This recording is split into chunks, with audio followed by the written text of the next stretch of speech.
Boom. We are back, ladies and gentlemen and crew. Episode 21 of Chat and Breeze. This week we got the wonderful Bubski stepping in to CBHQ. Really sick episode. Bubski is the master of all things behind the scenes. Pretty much every single part of the backstage business that makes partying so wicked, she's had a hand in. She, everything from designing the stages to programming the lineups to running her own agency, which is something we'll get into. Basically, if you're looking for advice on sort of anything but like behind the scenes business, this is a wicked episode for you. We chatted loads of interesting stuff about sort of inclusivity in the dance music space as well. Sort of pushing more exciting female names is something that she's really championing in a minute, which is obviously great to see. And yeah, just generally all round incredible, lovely lady. Housekeeping. We'll be announcing our next Bandcamp EP early next week, so get on that. Keep your eyes peeled. Tesco club card, steal from Tesco EP, big speedy trance weapons. If you're on the Patreon, you'll have already had them for multiple weeks. And we'll also be dropping our next compilation, if that makes sense, on the Patreon a month early in like 2 weeks as well, which is incredibly exciting. I definitely don't still have a lot of organising to do for that. Chatting Breeze, episode 21. Bubski, get to patreon.com/belters if you want to join the Belters Club. That's all. Okay, bye. Can you just get a little check on your microphone quickly? Check. Microphone checker. Yeah, lovely. Cool. These chairs will go up and down throughout the duration as well. Okay, so suspension. let me give it one of them. Yeah, lovely stuff. Cool. Right, we're in. We're rolling. Hey. Ladies and gentlemen, what time is it? 6:10. Welcome back to Chatting Breeze. This week we are joined by the incredible Bubski, ladies and gentlemen. Hello. There we go. How's it hanging, mate? You all good? Yeah, I'm very good, thank you. How are you? Yes, not too bad, thank you. Thank you for coming on at such short notice. That's all right. I feel like it's a massive privilege to be on the No, don't give me that shit. Staple show. I was trying to think to sort of start things off about how we first met, but I literally can't put my finger on it properly. Yeah.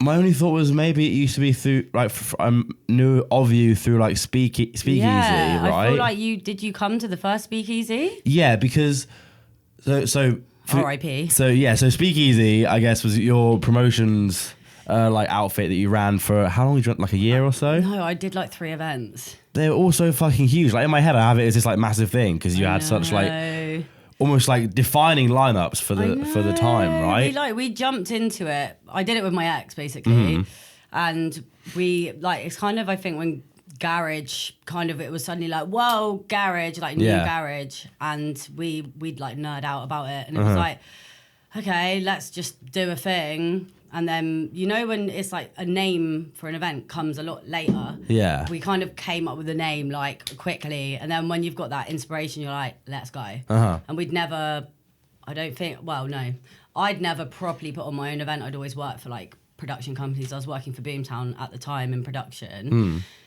And then do you remember the venue? It was like this big underground illegal Oh, you did the underground for your first event, didn't you? Yeah, and the place, under the garage. Under the garage place, yeah. And it all went a bit wrong, but a bit closer. That's all right. It's like an MC mic. You got to give it nice and bit of up. There we go. That was your first event. In my head, I had the Island one as your first event, but no, the first one had Long Ears and Lily Who and CPO and Who Knew, was it? Yeah, who knew as the MC? Yeah. My God, but that's a throwback. Dan actually put it on with us as well. But yeah, that venue, it was kind of run by some kind of gangster dude. And what was the deal with that? Because I only heard like sort of stories about it, but not anything Dan basically was like, I found this venue. And we were like, sick. He was like, underground. We were like, cool, perfect. And then it like kind of met the guy and I was like, oh, this is a bit wheeler dealer. But like, let's go. That's what it's about. Underground meets actual underground. And then the event actually happens and like, you know, there's like a NOS bar and we were like, okay. I remember the NOS bar and I remember the guy who was serving the balloons was wearing like blue latex gloves the whole time it was like, to like hide fingerprints and stuff. It was like being in an episode of Top Boy because it was like when we got in there it was like, what are we doing? Oh my God. And then the guy that actually ran the venue basically just kind of like a bunch of guys ran in ballies and like locked off the decks. This during the event? Yeah, like they like jumped onto the decks and like I'm pretty sure that like Bakey had walked in. Or Bakey had walked in and we were obviously like back then we were like, oh my God. Yes, because it was Bakey and Felix. Yeah, Felix CW. Yeah. And then these guys in ballies like just jump on and then like that was the end. Oh my goodness. That was the end of the first speakeasy and it was just like trial by fire. Yeah, hell of a first event to have. My God. I remember another event that I went to there as well. It was a New Year's one and we all had to leave early because I think like the carbon monoxide alarm started going off or something. Yeah. God, it was just a fucking mental venue. Mental, but it was about as underground and illegal as you could possibly kind of, I guess, go. How long did it last? I'm trying to think. Not long. After R1, I think the operation got shut down. And when was yours? Because I remember in Longy's house there is a poster of it on the wall, so I can remember it so vividly. Is it like the green and black one? Yeah. I can't remember. It was like probably about 3 years ago. Oh my God, no way. Yeah. Jesus. I know. Time has gone very fast. And so Speakeasy, was that your first sort of foray into like working in like the events and like dance music space or? No, I mean, I was, as I said, working for Boomtown as Who Knew's assistant because Who Knew, Dan Graham, he's one of the lead production people there. So I was working for him there as an assistant and I've always kind of dabbled in and out of music events and stuff like that. And my university degree is design for performance, so like stage design and kind of curation. What do you do as Who Knew's assistant? I basically kind of help do his admin, like help brainstorm creative stuff. So he'd be like designing the mega big stages. Yep. So say he needed lots of wood ordered for a stage, I kind of like do the inputting and then kind of sit in the meetings and be like, cool, good idea. It was kind of like he's a very good mate and he was just like, right, I know that you want to use your degree, like come in. And I kind of came in and it really helped pave the way into what I do now. That's so handy. And that was just after you came out of university then, or you? No, actually, I graduated through COVID. Oh, okay. And my final year, when February hit, that was like as my kind of final major project. Oh, shit. Was happening. Okay. And so normally I'd be in the studio, like kind of like drilling and making and creating. And instead I had to submit a PowerPoint. Oh man, that's brutal. And move home. Oh my God. So I moved home. I went in between my mum's in Dorset and my dad's, which is in Buckinghamshire. And kind of like my best friend who lived in Bristol was just like, I've got a spare room, get out of there, come here. And actually, that reminds me, so my first starting bit in Bristol, I started working in Greg's. Come on. And then I all met great stories begin. Oh, mate, sausage roll to now. But Come on. I met the High Rise crew, again, another RIP. But that was my first intro into like Bristol event scene. Right. Yeah. You met them through Greg's? I met them. I met them. I thought you were like tying them together. I see. No, but I just met them out and about, just socialising, and then ended up working on the bar and then helping with the production and then started programming my own little rooms in there. Right, yeah, so that's when yeah. I got Lily. Yes, I remember that. In the shipping container. Yeah, and it was like the femme takeover. That was wicked. Yeah, the start of my kind of programming, actually, to be fair. And that's where System formed, which is my collective. Yeah. Because we all performed together and we were like, why don't we make this an actual thing? So this is nice. You're reminding me of all the humble beginnings. Come on, we're going back. Have you like, what's your like, you know, like, did you grow up in a family that kind of had roots in like music and events and stuff? Or like, how did you sort of get drawn to that? No one's got any roots in music or events, but I think my mum and my dad both separately are very musical. So growing up, it would be like kitchen discos every evening. Nice. And Nice. like, you know, there was just so many CDs, and like in the car, it was just like bangers. So I think I was always very musical, but I grew up in Dorset. There's not a lot to do. And especially when you're a big fish in a small pond, I was going free parties from the age of 13. Right, yeah. So that was very much my kind of... Sorry, did you say 13? Yeah. Fucking hell, man. That's what happens in Dorset. Like, My honestly, God. people from Devon and Dorset that are probably watching this will be like, yep. I had Moona on a few weeks back, and she was telling similar stories. I think she grew up in, I want to say Devon. Yeah. And she had a similar sort of thing where it's just like, that is all there is to do there, right? That is. If you are someone that isn't just kind of like wanting to smoke on the skate ramps and stuff like that, which is again... That wasn't you? That was my humble beginnings. Okay. But like, you are literally just going to get kind of bundled in a car, like, cool, we're going to go somewhere really cool, bring your wellies or don't. You end up in a random forest somewhere with a massive sound system, and like, you know, if you like it or if you don't, you're stuck there for about 12 hours. Yeah. And it was amazing. It was like so euphoric. It was like, you know, it was just what you do. I mean, maybe you and I were different when we were 13, but I could not imagine myself being in a situation like Where that did you at grow that age. Banbury in Oxfordshire. Okay, yeah. So absolutely fuck all around. When I was 13, I was just like the little nerd that had like two mates that play Pokemon on lunch break and like... Get your shinies out. Exactly, bro. Yeah. I still got them now. Trust me. We probably had different types of shinies in our lives. To be fair.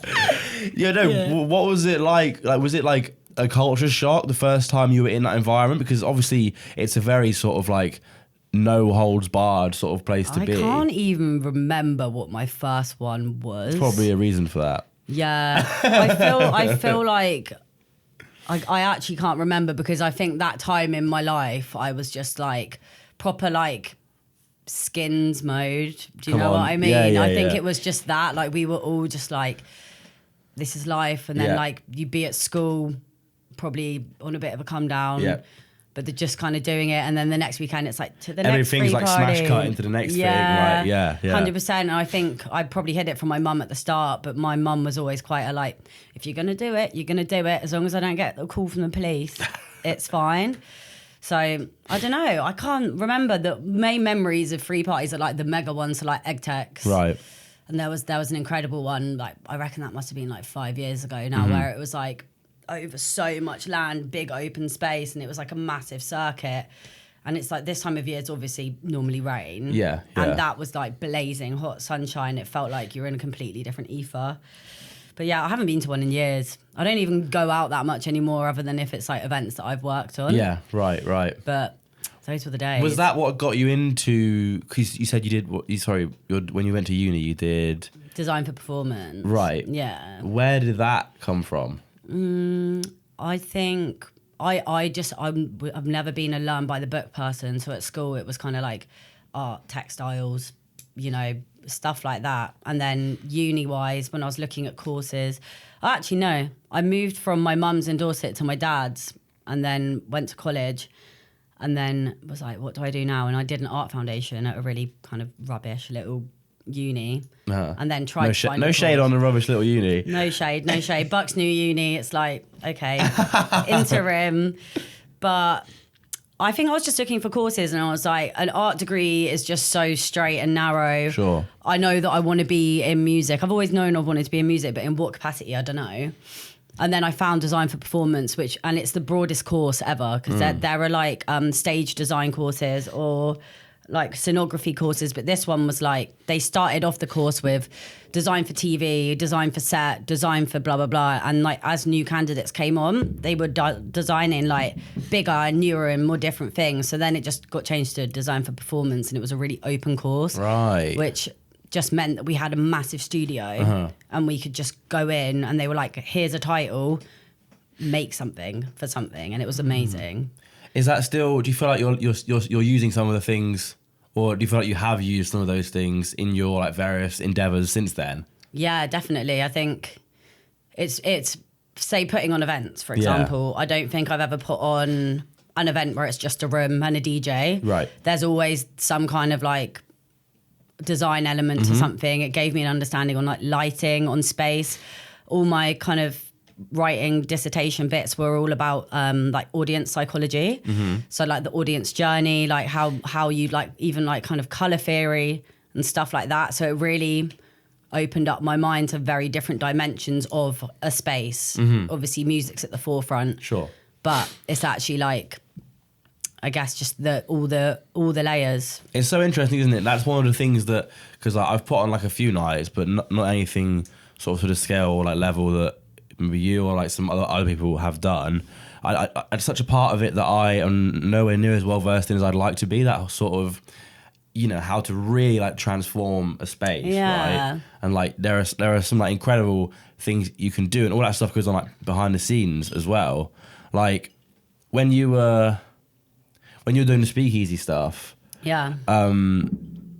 How did some of that come into play then in terms of thinking about the you remember setup? the one at the island? Yes, because I was going to say there was stuff hanging from the... Yeah, so like also luckily for me, a lot of my friends are like kind of like stage festival designers, stuff like that. So my good mate Lola, we were like, obviously with the name Speakeasy, you kind of want to give it that like gritty underground feeling. That's where the name came from. So we were like, you know, garage, underground, the very basic bits, and we were like Speakeasy but giving it that modern kind of flavor. So we just got literal like lighting, bunting, festoon basically, and then attached we just sourced a bunch of lampshades, attached it to that, put a bunch of hangy things. That was it. It was the lampshades. Yes, I remember now. Yeah. So it gives it that, because in a speakeasy like Bugsy Malone, like all the of tables course. have those kind of like scallop edged lights. So it's kind of bringing that in on the lowest budget you can actually imagine. Because as we know, even back then it was like you never know if you're going to sell tickets because it's such a hard market. Yeah. But your lineup for that night was crazy, right? It was, what was it? So it was Joe. Silver Bumper. Yeah, that was it. Who else Slip. was it? Yeah. Was Lily or was it Dan? It was Dan, I think. Yeah, it was Dan. Was it Dan? Was that his 4? 1, 2, 3, 4? Or was it? God, I can't remember. I'll put the poster behind us. I think it was Dan, you know. Or was it Lily and then... Was it Lily? Was it Lily and then Lily couldn't make it, so Dan stepped in? No. No? I don't know. Well, it's there. Yeah. It's there anyway, so... God, that shows my memory. Yeah, no.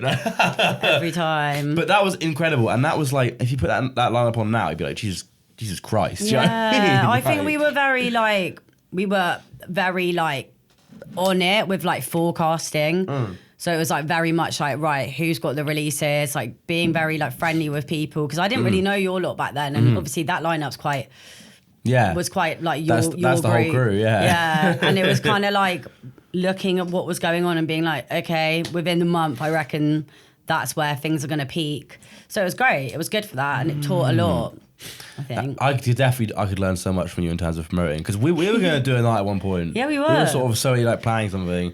I just find promoting is just so draining. Draining is worth it. It is so worth it. But it's that anxiety that comes with it. And now more than ever, none of us have money. Yeah. And if you want to put a bit of production value into what you're doing, you need people to be buying tickets before the day of, because that is your kind of money that you are spending to, you know, get some extra lights, get some lasers, get a projector, get a bit more extra anything in there. You're so right. I hadn't thought about that, the fact that because obviously everyone's fucking broke at the minute, it has an effect on like not just like that the ticket sales of nights and stuff, but the actual like quality of the, you know, the whole production. Yeah, exactly. Yeah, because then you've usually got to.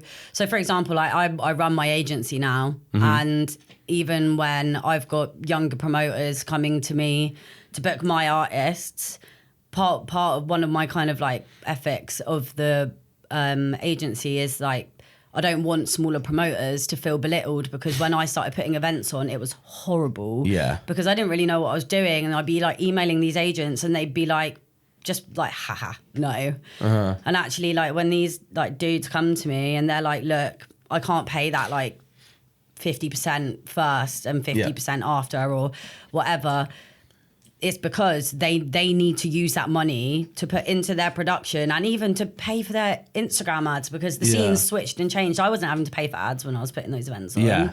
It wasn't even that long ago. It wasn't even that long ago. Like, it was still an option, but it was still not like, you don't have to do that. Yeah. And they're like, look, to sell our tickets, we need that money first. And then once we've got the ticket money, then we'll pay you. And it's like, yeah, okay. There is a whole thing about like gatekeeping for like smaller promoters, right? Like, yeah, man. Even I had it recently where I was in touch with, in touch with an agent to try and book this like bigger DJ for this like potential thing that I'm running, and like I made him an offer, just sort of not really knowing what the sort of deal was, not really knowing where to start. So sticky like that, yeah. And like the tough bit is when they sort of put it in your court, right? And they'll say, "Oh, make an offer." Make this an offer. And, yeah, but they already know. We all know. Yeah, and it's like, well, you know what you. So I made an offer, and they were just like, "Yep, no, that's absolutely way too low." Yeah, like haha lol. Yeah, and it's like, well, help me out here then. Like, it's hard because I have to do that. I literally have to do that, and it's one of those where the whole game is negotiation, and I mean it's like trial by fire for promoters, because you've kind of got to, I guess, do your research and learn how to do it, but also there kind of needs to be a starter pack. Like, you're like I get an email like, okay, how much is Rhea? And I go, well, can you fill in this like offer, venue, lineup, billing, how much your tickets, what's the capacity? And then I kind of take that as my little kind of algebra, so to speak, of kind of ballparking it. But we've also always got a frame to work within. Of course. But what it does do is it gives them the opportunity to say, okay, well, this is what I can offer. And then you can be like, cool, well, this is what we're looking at. And then it gives you that middle ground. So it is also beneficial. But again, there's such a stigma around people not wanting to book artists with agents. And that's because some agents are so cutthroat with it. Yeah. Be friendly with it. Be like, okay, bro, like, you've offered way too low. Let's kind of try and discuss this. And then maybe we could talk about your next event. But some people are just like, eh. Yeah, they will just completely shut you out, right? Yeah. And then crumble you as a person that's that's the next person in the scene to be bringing the event scene up. And I'm gonna stop complaining about agents in a second. There's a really good meme page for this. I don't know. It's interesting, isn't it? Because like, I've worked with agents in the past that are really good, and agents in the past that are not so good. I think they do get a bad reputation, but for performers, for DJs, they can be really helpful if they are good and if they back you and if they sort of have a plan instead of just sort of like sitting there and just sort of airing promoters. Yeah, you know, it's hard. I think the thing is like I've got Rhea, who's like my main person who I started the agency with, basically. Yeah. I was just like, you're sick. Have you got an agent? Let's work together. And it's been a really beautiful journey. And then obviously represent my own collective system. And then I'm currently representing Mincy, an Australian artist. I saw that the other day. Yeah, that's wicked, mate. Because they're doing a run of shows in the UK, right? Yeah, which is really exciting. And they're also going to Spain. Come on. For 2 shows, which is great. But I think I've got my roster, and that's like technically, I can't count. That's technically 3 people. Plus yourself, I guess. Yeah, 4. and I represent myself, which is a bit icky and awkward sometimes. So I've got to be like, so they book me, and then I'm like, by the way, it's me, and they're like, okay. So I can't really take a fee for myself on your own behalf. I know, and I can't be like add 15%. So I'm like, it's me. Yeah, you can. Sure, mate. Fucking milk it. Why not? But a lot of agents have really big rosters or really complex rosters or complex artists, and they're trying to make their artists happy, get them the right amount of money, but then you're also trying to... An agent, a lot of the time, also is like a bit of a part-time manager, because it's like your artist, if they want to go further, they don't want to take the smaller bookings. So then that's why probably bigger agents will ignore certain smaller promoters, but there needs to be a bit more courtesy with it. But... yeah, it's a hard game. I'm learning as I'm going. I kind of threw myself into it. Like, I'm just going to do this, but... The agency is called X2X. Yes. Yeah. Why did you start it? I started it. I went to Brazil literally this time last year with my best mate, and it was in a time where I was like, I don't know what I want to do. I know I want to be in music. I've kind of dabbled in like working for labels and working for venues, worked for so many venues in Bristol, and all of this stuff. And then when you're working as like a booker or a production person or a programmer, you are on the kind of back end watching how the agents do it. So you're speaking the same. And I was like, I can do that. And then I basically was just like, I'm going to do that. But as a woman in the industry and surrounded by women in the industry, I've had so many horrible experiences working for men. And a lot of my like colleagues and friends have had even worse experiences. And I just decided that I wanted to create this agency to focus on femme DJs. And basically all my contracts have a safeguarding rider. So I'll work with my artists to basically be like, okay, what have your experiences been? What do you want to kind of diminish from your experience? And also, as artists, we all have a right to pull out of an event if we feel uncomfortable. So something that me and Ria have discussed endlessly is even the security at the door for a femme DJ or basically a non-male DJ. You arrive and you go, hi, I'm Bubski, or hi, I'm Ria, or hi, I'm whoever. I'm DJing tonight. And they're like, you're DJing? You're DJing? And it's like, as much as we think it's progressed, it's not, because you've still got the first person you meet at the door questioning whether you're DJing. So that's literally one of the first bits of the safeguarding rider is prep your security, prep your staff to know that we are the female DJs that are arriving so that we can have a nice entry into the venue without being pissed off, basically. It's so true, man. Like there's so many little things like that.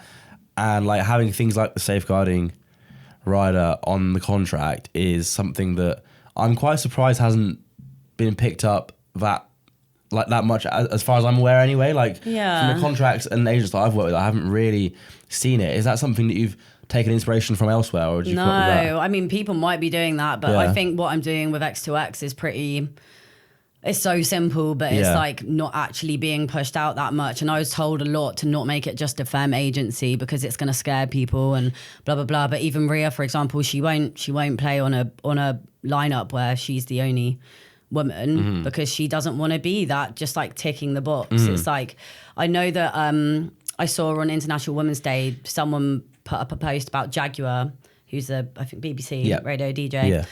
She's got some really interesting bits on her contract about, you know, she'll only play like on a completely gender balanced lineup and stuff like that. But I think it's been really scary for people to even ask that, because you are instantly put down as like that annoying female DJ that's just like causes trouble. So it's just kind of normalizing it. And it's actually really good to talk about it. Definitely. Because it just does need to be normalized. And I think sometimes certain promoters will see that and be like, oh, they're going to be a handful, like, allow it. Do you think there is headway being made, though? Like, in terms of representation and in terms of, because it's interesting, because it's difficult for me to be able to comment on it, right? Because of the position that I'm in. I don't have, like, direct experience of being treated, like, in a certain way. But, I mean, like, I'm seeing, especially if you look back from when I first started getting into this, however many years, like 3 years ago or whatever, from then to now, there's definitely more of a focus on more balanced lineups. There's a lot more female DJs. Yes. Like, for example, I've said this to Lily before, like, seeing Lily when she came up, there was literally like, no, you're so where right. was there any younger femme DJs? Where? There literally wasn't. And I think Lily was a massive inspiration point for a lot of people, especially in Bristol.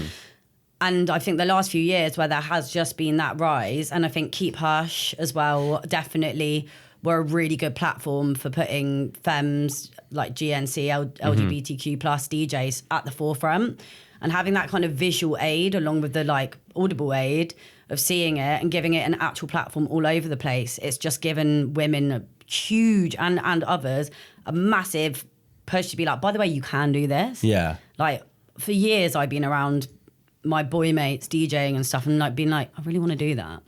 Really want to. And then when I started hanging out with the System girls before we were System, it was like, why didn't you just do it? And then it was like, oh, because I think as femme people, we've got that thing in our head already that's like, well, you can't do that. So it's actually the space is open to be like, no, you can do that. No, definitely. I mean, there's still a long way to go, but I think things are definitely moving in that direction. Definitely moving in the right place. There's still a lot of little creepy, cruelly people Certainly. doing horrible things.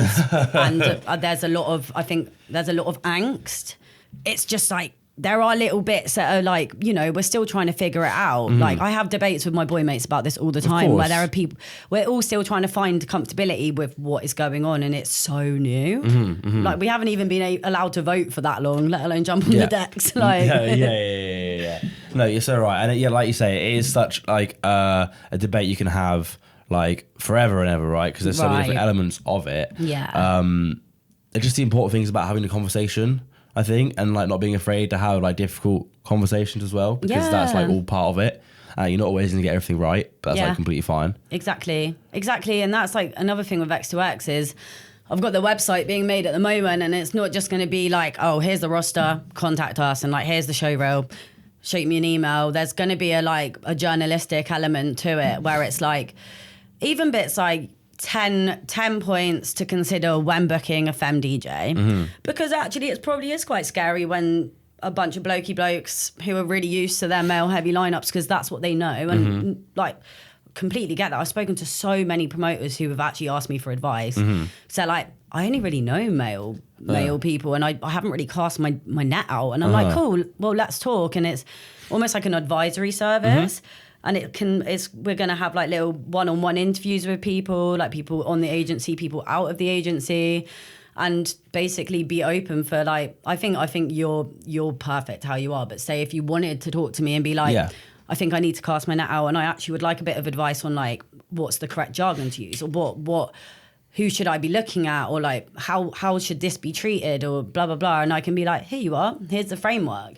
Because it's scary. And like, actually, some people can get themselves stuck in a position sometimes if it is new to you. Like, I think especially in the drum scene, where that is so male heavy. It's such a turbocharged scene that there is like fucking hell. It's very different to us. Yeah.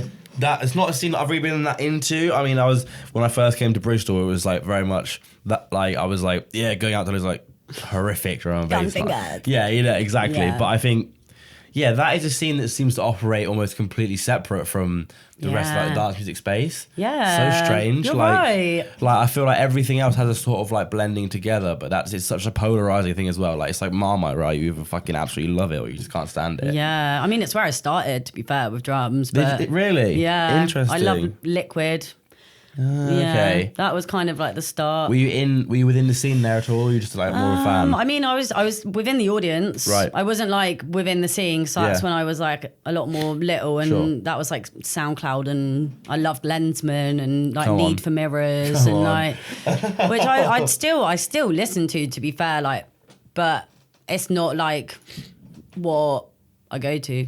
Yeah, no. But I think that's also the softer side of the drum scene, where it is. I would say so, yeah. I don't want to say that drums isn't inclusive, because actually I think drums, if we looked at it as a case study, has probably come on thicker and faster more than any other scene. I think it's a numbers game, right? Because that scene is so hugely like saturated. Yeah. Like, it can appear that there's just this massive imbalance just because there's like so many fucking people doing it. Yeah, and there's so many older heads. Like the drum scene, it's like that is UK culture, and like that is like, you've still got Donnies that are like 50, 60 that are still like shelling the scene, and it's like, it's just kind of like, is natural selection the right word? I don't know. I'm not sure what you're about to say. No, but I mean, I think as people get older and then the youngers are getting more inspired, like, you've just got to look at like Kitten Club, like, geez, they were another, like, you know, completely worlds apart music wise, but really inspiring for me and System, because we were like, whoa, look at what they're doing, and they have done it. Yeah, 100%. And they're all like producing now, like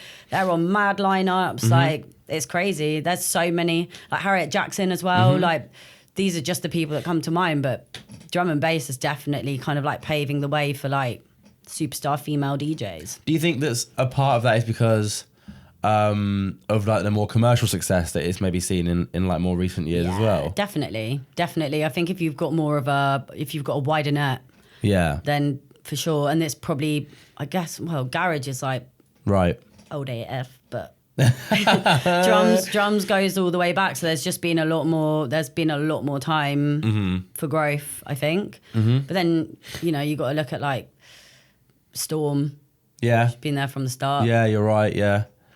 Yeah. It's so interesting the way that it all changes and like the scenes sort of move and develop in that sense.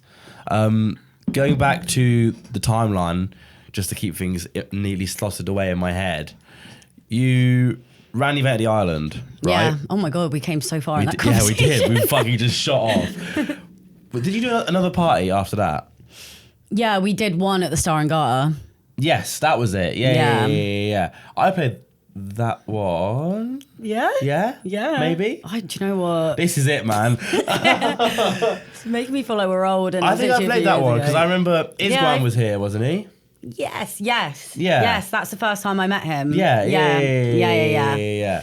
So, and then after that, it disbanded for whatever reason, and then did you sort of move away from that sort of style then? Because I'm trying to think of what you play now, like in terms of your musical, like your sound and the time that you're pushing. I don't think I'm very genre fluid. Exactly. Yeah, exactly. Like, yeah. I don't know. I think the whole scene though is like, It is, even yeah. garage isn't just garage, is it? There's no one's really just a garage DJ. It's a horrible cough, man. That is a horrible cough. I'm scared. I'm in a confined space. No, you're fine. You're completely fine. So, where were you after that? Like, once you decided to stop doing Speakeasy, like, what was your sort of thought process? I think I was in quite a self-development space, but I think after that, was that event like springtime? Sounds about right, yeah. Yeah, and then I think I had quite a festival-heavy summer. Yeah. I think I played my first festival set at Boomtown, and I was also running Sublab with Jake. Mm-hmm.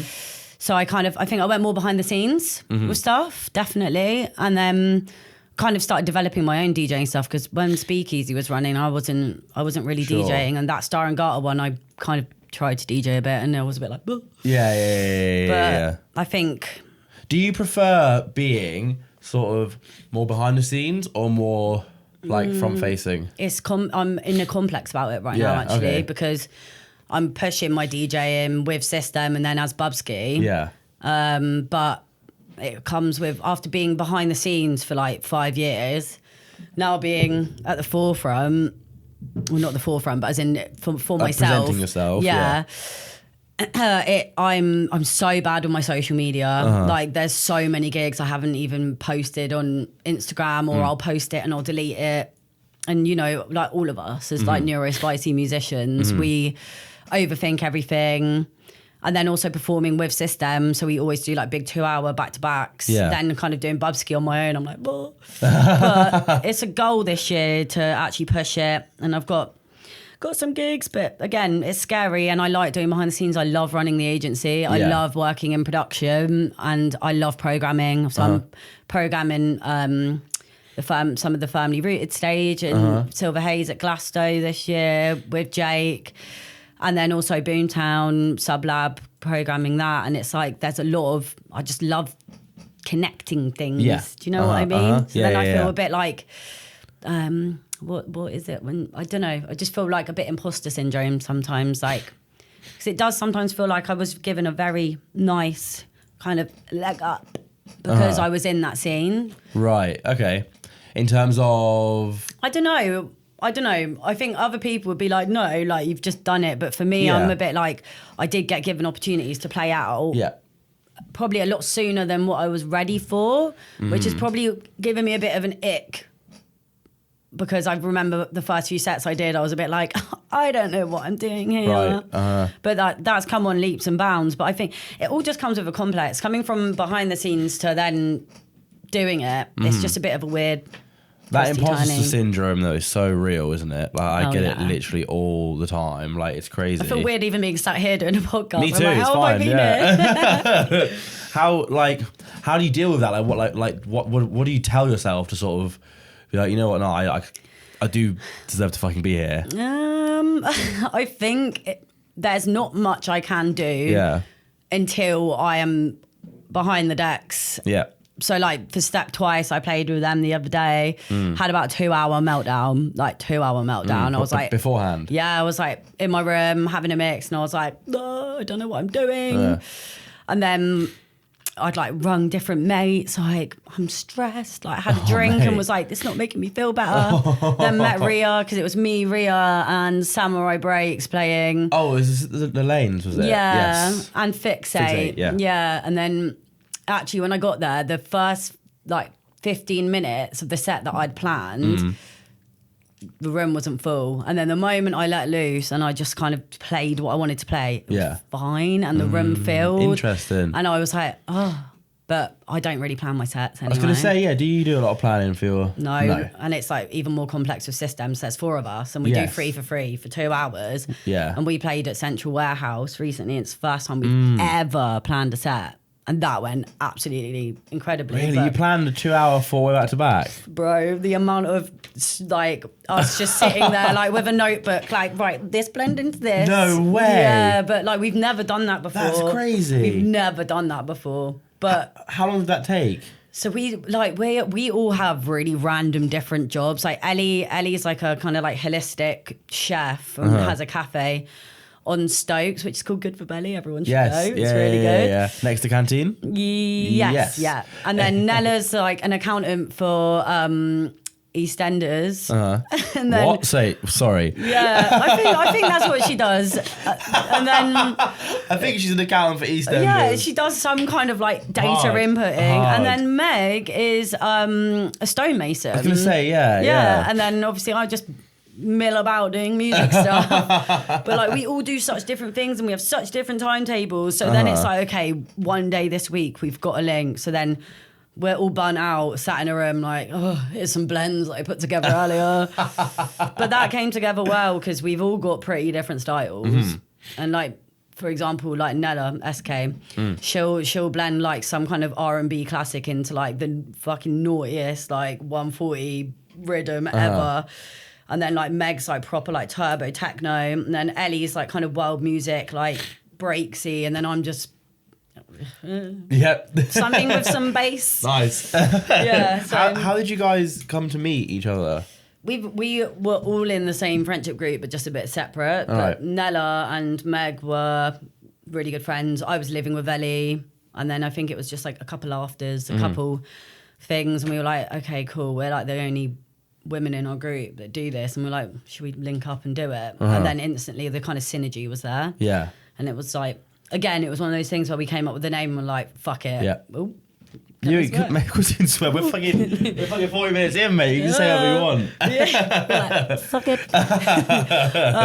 And yeah, it just kind of happened. And luckily we are surrounded by really lovely musical friends. What was your first gig at? Oh, okay, you said it was the shipping container. Yeah. That was before you decided to be like a fit. Yeah, I think we were like, let's do stuff together, but we weren't actually like system. Right. And that's what gave us our like, oh, we just did a thing, let's do it. And for those listening, it's cis, S-I-S, dem, D-E-M. Yeah, with a semicolon in between the cis and the dem. Why the semicolon?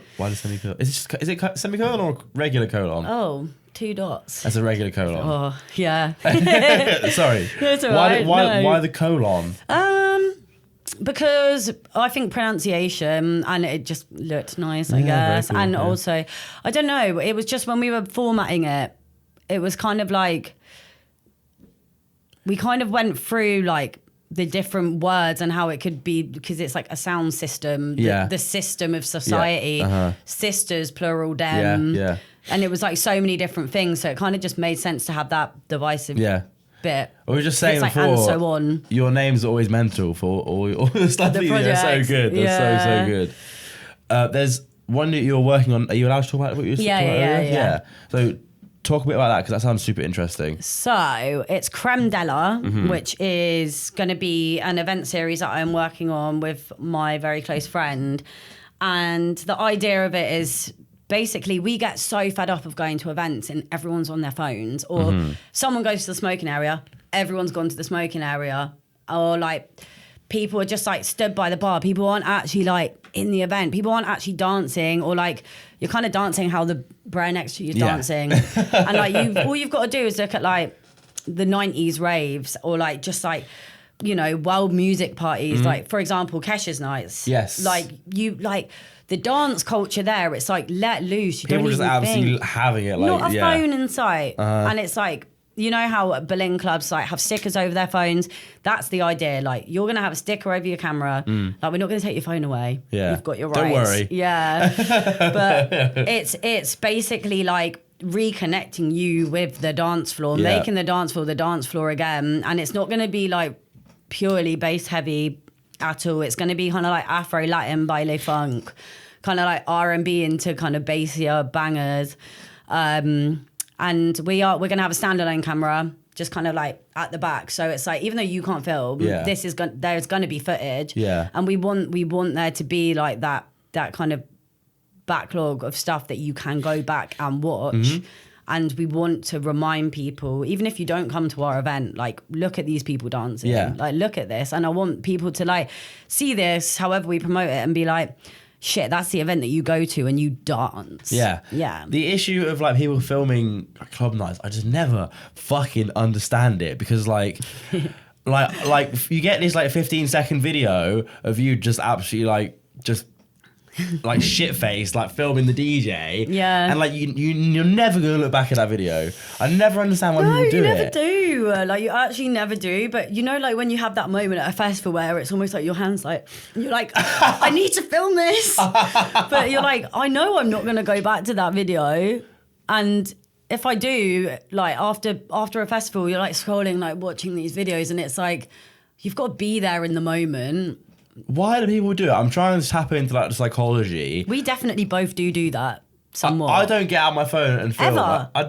Not anymore. When I first came to Bristol, I was doing it quite a lot, but I think then it was because I turned 18 and came straight to Bristol. Oh yeah. How old are you? 23. Okay. So it wasn't really like, I hadn't really gone out much before, and I don't know, I think part of it was trying to be like, yeah, look at me, like I'm going out to raves, like I'm like posting on your story being like, yeah, I'm clout. really, That's, but like that's it. I don't need to do that anymore, because people already know that that's kind of what I do. Do you know what I mean? 100%. I think that's the thing with Creme Della as well. It's almost like the clout removal service. Like, you are not coming here and clout chasing. Like, we want it to be word of mouth as well. And like we've got that filmed element for you.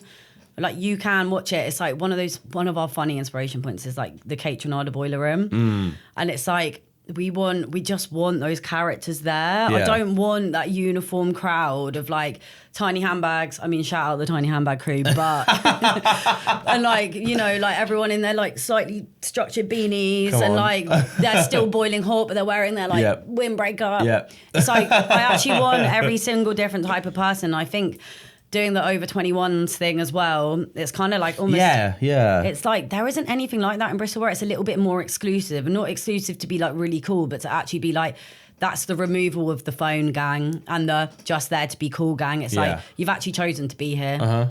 You know? It's, so interesting. I think the idea of the clout removal service, as you so eloquently put it, coined, is very important. And we're kind of seeing a little bit more of it now, just through conversations that I'm having with other people who are in similar veins, that people are starting to notice that like dance music culture and like the sort of rave space has maybe been adopted somewhat by a different audience to what it was before, and with maybe different intentions to the intentions that you or I or anybody else who we would go raving with or anything like has entered it with. Like, it's kind of become like, and maybe you let me know what you think of this, it's kind of become like a bit of like a fashion item, right? Like going out 100%. Raving. Yeah, definitely. And I think it when it becomes about like, for lack of a better phrase, like when it becomes about scoring cool points, like going to these parties, it changes like the nature of the party, right? And it changes like... It's like that. It's like the rise of FOMO as well. Yeah. Like 100%.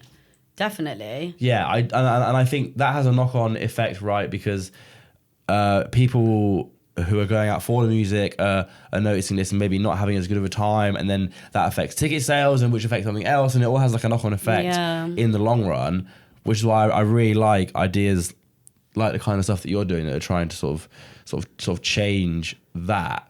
When like how many details do you have ironed out for your first thing? Is it all? I mean, basically the first one that we're doing, it's like a pre-event before the event, so it's going to be like RSVP with our kind of circle. When you say pre-event before the event, that before.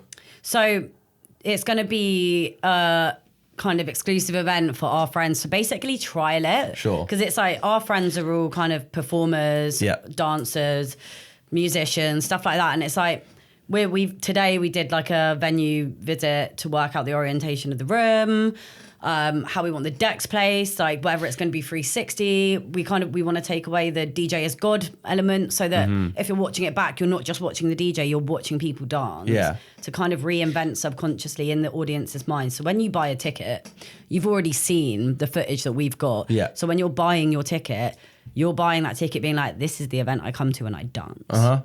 So that's what the first one's going to be. So it's going to be close to who we invite, basically to trial run it, because if we can't get our friends all not going out for a ciggy at the same time, or being glued to their phone, or just kind of, all dancing with their little handbags, then we can't make the So wider... I'm not allowed to bring my little handbag to your I mean, event. you can bring a little handbag. Depends what you do with it. I mean, if you're swinging it around... Yeah. I guess that I'm allowed. Yeah, definitely. But yeah, I think we just wanted to... We wanted to make a focus on creating some visual elements that we can push out before we've even put on our first event. Sure. So that there is an audience that are probably waiting to see something like that and be like, geez, I've got my cowboy boots in the corner of my room and I'm going to dust them off and I'm going to come to that event and I'm going to dance. See, that's the backstage production designer sort of manager in you that thinks that you have to do this thing first to get this content to be able to do. It's audience psychology as well, man. It's like,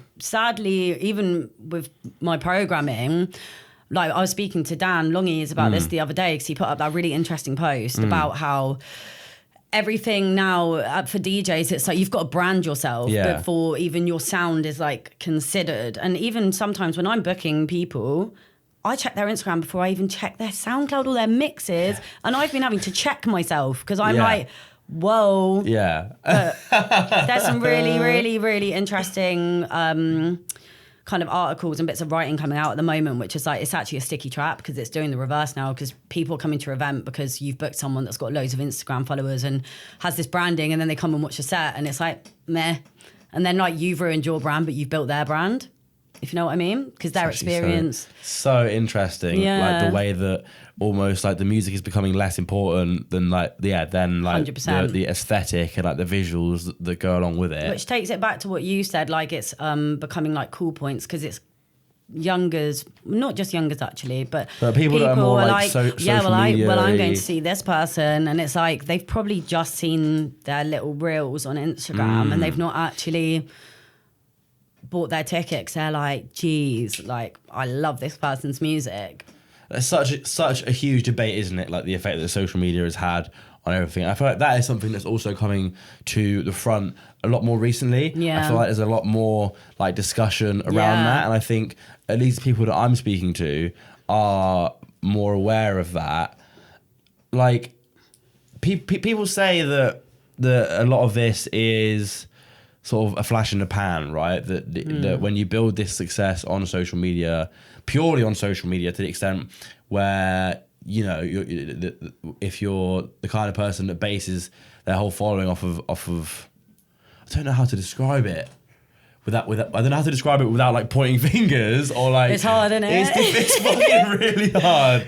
But like. The thing is, it goes for like majority, so I don't think there's any finger pointing, and also. And it's tough because like I do it. Do you know what I mean? This is it. I talk actively, I talk actively about how I find this whole branding thing really jarring. Have been really far behind on like posting things, and then one day, the other day, I was like, I'm gonna start posting shit on TikTok because I needed that almost ego stroke of like, I'm doing it too, and I want that outreach too, and then, you know, it's like. I feel like it's become like a necessary evil now, right? Yeah, it is. It's like if you don't do it, it's like our grandparents. Yeah. You know, like they're like, well, I'm not getting an iPad or I'm not getting an iPhone, and then they're behind on the times. Yeah. And it's like if we make that choice now, then we are technically falling behind on the life algorithm. I have this conversation with my boyfriend all the time because he's a musician and he doesn't want to be making content and like, you know, come with me. Mm-hmm. But, you know, we have the conversation where it's like, but if you don't you don't have to do that, but even if you don't do your like kind of behind the scenes of how you've produced something, or at least a one-off of it when you're going to release an EP, are you going to lose like a massive percentage of people that are going to interact with you because of that? That's the thing, isn't it? It's just like a new way of like marketing yourself. And in one sense, it's super powerful because it hands all the marketing tools that these like huge companies used to have to you directly, right? You can reach like an unlimited number of people if you just know how to almost like game the system. But on the other hand, you are gaming the system, right? You're not doing it the way that maybe it has been done, which isn't to say that's the way it should be done, but it's to say that like the culture of this space has been built on doing things a certain way and has been built on giving credit for musical ability, whereas now it's giving credit for sort of knowing how the TikTok algorithm works. That's the thing, but it's like how many skills, like for example, I call myself tech lexic. So even in my uni course, I like everyone was like on SketchUp, like creating this big 3D designs, and I couldn't do it. I still had to put pen to paper. But it's the same as I can't edit videos, and I can't like a lot of people like are not comfortable with the tools that you need now to like fix up with social media content to then put your stuff out there. Yeah. So it's like, you know, the argument of, is it better to do a selfie first and then your videos of your clips from your set? Or can you just put your clips from your set, but Instagram likes there to be a face? And then it's like, but do I make it a reel? But then the reel doesn't actually show on your main page. And it's like, why do we have to think about this so much? Yeah, it is awful, isn't it? It's almost like you just wish that it could just hand it over to some corporate overlord, deal with it for me. Take it. But I mean, the social media manager, enter. But sure, yeah, but then this is the problem. We can't afford that. We're struggling artists. Exactly. It's not accessible for everyone, is it? No. I mean, I've just actually taken on an amazing social media manager for X2X because I've posted about 4 posts of my artists. And like, there's nothing to show for it because I get so sickeningly anxious even trying to put something out there. But Connie, shout out Connie, she's absolutely incredible. And it's, you know, again, femme team. And she's didn't go to uni, completely self-taught, and is coming at it from not a right clout. It's more of ethical, putting the right stuff out there kind of side. So you can find people, but again, that's putting money into something when I haven't got money, but I know I have to. Yes, it's one of them, isn't it? Yeah. What do you hope for it all going forward then? What do you hope for X2X system, for this new thing you've started, for just, I guess, like, anything you got going on? What are your hopes? I mean, life's hard right now. Yeah. I'm like, your classic struggling artist, creative. And so this is kind of like all my eggs in this basket now, and that got decided like a week or so ago because the job market is so tapped out here. Yeah. Like entry level jobs I'm too experienced for, and the next level up job I haven't got enough experience for. So this is now like everything. So me and Phoebes, who I'm doing Creme Della with, is kind of like, we're like, okay, does X2X become this whole production company? Because that's what our background is. Okay. And Phoebe's an accountant. Phoebe's amazing at everything. It's great. Big up, Phoebe. Big up, Phoebe. She is a queen. But I think it's femme ran music, production, DJ situation, and kind of, I don't know. That's just where it is. And I think the power feels like it's there, but it's very much, I am just working out as I go along. And hopefully I keep saying to myself, I'm living my movie. This affirmations, baby. This is the start where it's the struggle. And then in like 15 years, I'm going to be like, remember that? Why was I even worried? That's the hope. But it's also like X2X got started as I'm just going to teach myself. And you know, whatever happens. It's just great learning how to nurture these femme people who are trying to make it into the industry and then be able to put on productions and things. Yeah. That's great, man. I love that. I can't wait to see where it goes. Obviously, I know you're doing great things. I'm gassed for it. Where can people find you and all your stuff? Okay, so my Insta is bubski.music. Hell yeah. what else is there? System is system_sound. Boom. Yeah. Oh, yeah. And then X2X is X2X Music, I believe. And the website is coming soon, which will be x2xmusic.com. Watch this space. Watch it. And then, yeah, I think that's everything. My SoundCloud's pretty boring. For now. For now. I mean, we've both got an exciting potential radio thing. Oh, shh. Not really. I almost said something about it the other day, and someone had to tell me to shut up, basically. Oh. Yeah. I take that back. Rewind, yeah. But yeah, that's that. And then Creme Della will be about... Yes, keep your eyes peeled for that. So keep your eyes peeled. And all my over 21 buddies out there, come through. Keep your eye out. And if you're waiting to find a space to really dance, I got you. Come on. Bubski, thank you so much. Thank you. Boom. Oh my God, you made it to the end of Chatting Breeze. Thank you for listening to this episode. I very much hope you enjoyed. I certainly enjoyed recording it, as I always do. As I mentioned at the start of the episode, get over to the Belters Club, patreon.com/Belters, if you want plenty of unreleased dubs and you want our whole back catalogue for just £5 a month. That's a darn good deal.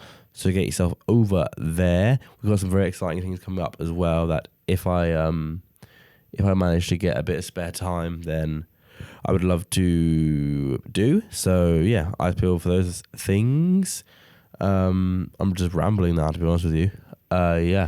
Cheers for listening. Cheers for making it this far. Cheers for still tuning in, even though the episode is very clearly over and you should definitely have switched off by now. Right, I'm not going to keep you for any longer. Save goodbye.